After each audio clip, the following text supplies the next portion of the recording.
Pengamen ondel-ondel ini tak berkutik saat diarak warga di Jalan Juanda 2, Kebon Kelapa, Gambir, Jakarta Pusat. Karena geram, salah seorang warga bahkan terus menembaki pelaku dengan pistol air. Sebelumnya, pengamen ini ditangkap warga lantaran mencuri ponsel seorang pembeli nasi goreng.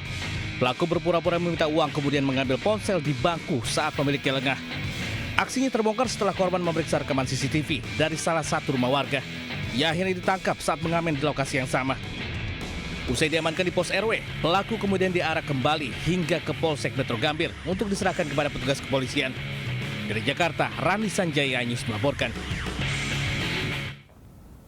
Petugas lapas kelas 2 narkotika Cipinang menggagalkan penyelundupan sabu ke dalam lapas. Sabu ini diselundupkan dalam lauk ayam kecap.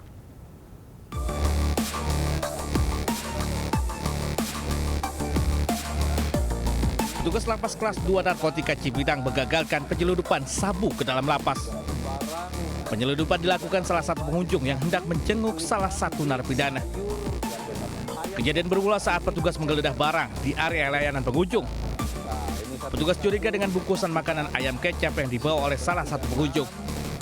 Saat dibongkar, di dalam isi ayam kecap ditemukan 10 paket kecil narkotika jenis sabu yang diselipkan. Petugas langsung mengamankan pelaku dan menyerahkannya ke Sat Narkoba Polres Jakarta Timur. Saat ini kasusnya dalam penyelidikan pihak kepolisian. Dari Jakarta, Rio Manik Anyus melaporkan. Sebuah pabrik pengelolaan oli bekas terbakar hebat di Karawang, Jawa Barat. Sementara itu di Jakarta, sebuah angkot Jaklingko terbakar saat beroperasi di ruas Jalan DI Panjaitan, Jatinegara.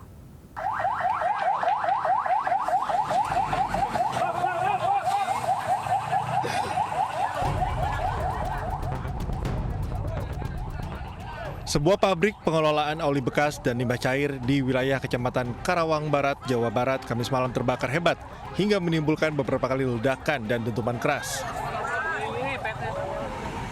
Banyaknya material dan cairan mudah terbakar membuat api cepat membesar dan menyulitkan proses pemadaman. 7 mobil damkar Kabupaten Bekasi diterjunkan, namun hingga Jumat dini hari api belum bisa dipadamkan. Kondisi ini membuat api terus merembet ke seluruh bangunan pabrik, bahkan hampir memasuki wilayah permukiman hingga menimbulkan kepanikan warga. Izin Komandan melaporkan untuk saat ini penanganan masih berlanjut.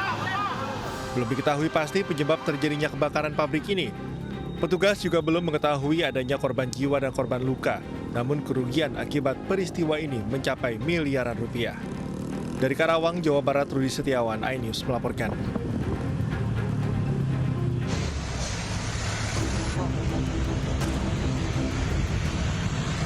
Sebuah video menunjukkan detik-detik sebuah angkot Jaklingko yang terbakar di ruas Jalan Raya DI Panjaitan, Jatinegara, Jakarta Timur, Kamis malam. Kobaran api terlihat membakar seluruh bagian mobil. Sebelumnya, angkot yang sedang beroperasi dan melaju dari arah Bekasi Timur menuju Cawang tiba-tiba saja terbakar. Api diduga berasal dari korsleting listrik di bagian mesin mobil hingga akhirnya membakar habis seluruh bagian angkot. Beruntung seluruh penumpang dan sopir berhasil menyelamatkan diri saat api mulai membesar.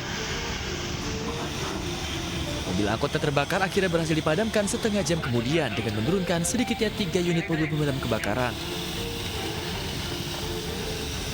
Dari Jakarta, Rio Manik, iNews melaporkan. Pemirsa, Kepala Satuan Pelayanan Pemenuhan Gizi Kota Bekasi, Jawa Barat bantah ada dugaan kekerasan dan juga pelecehan seksual terhadap karyawati. Sementara pada kasus dugaan kekerasan dan pelecehan ini polisi masih melakukan penyelidikan.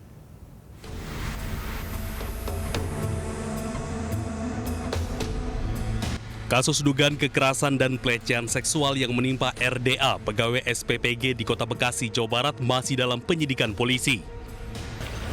Penyidik sudah melakukan olah tempat kejadian perkara dan mengumpulkan sejumlah barang bukti serta rekaman kamera CCTV. Dalam narasi rekaman CCTV yang viral di media sosial, korban mengalami kekerasan fisik dan verbal serta pelecehan seksual yang diduga dilakukan oleh MKP atasan korban. Ini yang mukul aku nih, namanya Muhammad Kevin Pradana. Gue ngasih semua CCTV-nya ya. Emang lu pikir gue gak takut?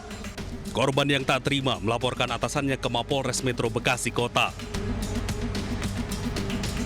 Selain itu, Muhammad Kevin Pradana, Kepala SPPG Bekasi Selatan, membantah semua tuduhan korban.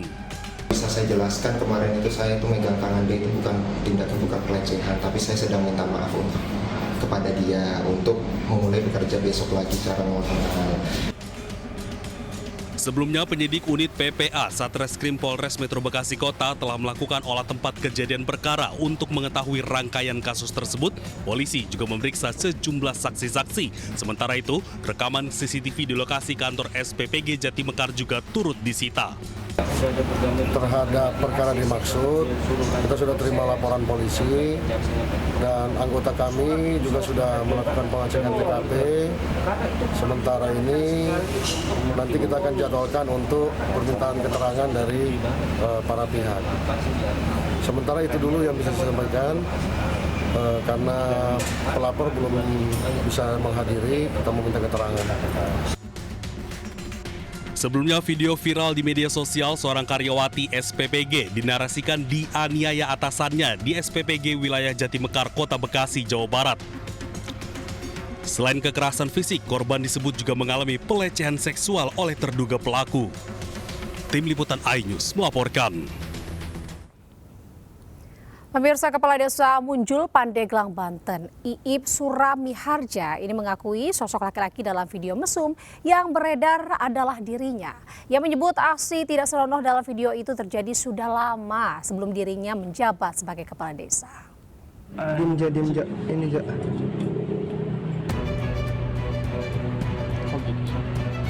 Viral di media sosial, sebuah video mesum seorang laki-laki dengan seorang perempuan melakukan tindakan asusila di dalam mobil.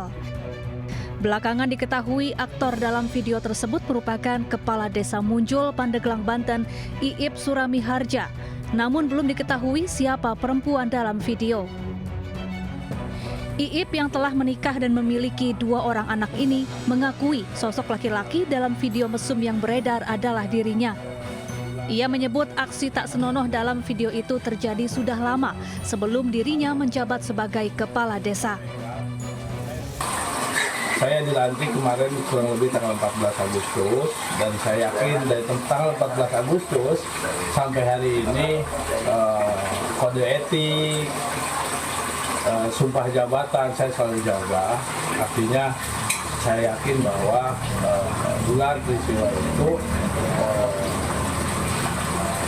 bukan sesudah saya dilantik sebagai kepala desa, tambahan 2 tahun jabatan. Pertama, bahwa didugakan itu di tempat umum. Saya jawab bahwa kalau didugakan tempat umum itu bukan tempat umum, tapi tempat pribadi. Sementara itu, Pemkab Pandeglang akan menelusuri video viral tersebut termasuk memeriksa Kepala Desa Munjul. Dari Pandeglang, Banten, Iskandar Nasution, iNews melaporkan. Pemirsa, lepas dari pengawasan orang tua, balita 3 tahun tewas usai tersengat listrik gardu PLN yang tidak terkunci di Blitar, Jawa Timur. Korban ditemukan tergeletak di bawah gardu.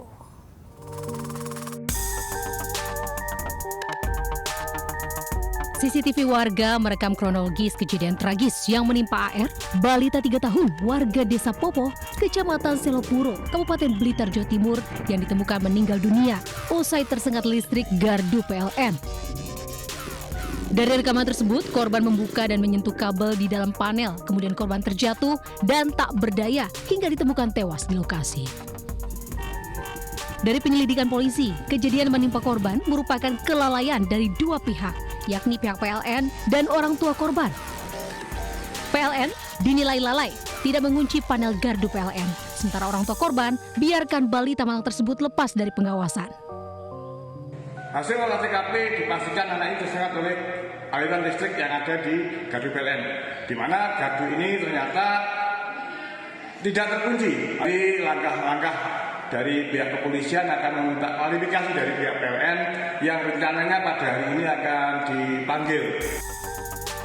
Dari keterangan warga setempat, panel PLN sudah lama dan kerap terbuka karena tidak terkunci. Belakangan pun diketahui korban saat kejadian tinggal bersama sang nenek yang saat itu tengah mencuci, sementara kedua orang tuanya bekerja. pun nama bentang sing pemilik rumah pun nggih semerap lek niku jarang dikunci. Ada punya rencana itu pun nate nang ngoten to. Kan mikirnya nggih ngeten PLN kan sering to survei keliling ngoten niku kan. Cuma kok mboten dianu mboten bangga. Kini kasusnya ditangani Satreskrim Polres Blitar. Lakukan pemeriksaan intensif dan memintai keterangan pihak PLN guna mempertanggungjawabkan insiden tersebut. Dari Blitar, Jawa Timur, Robi Ridwan melaporkan.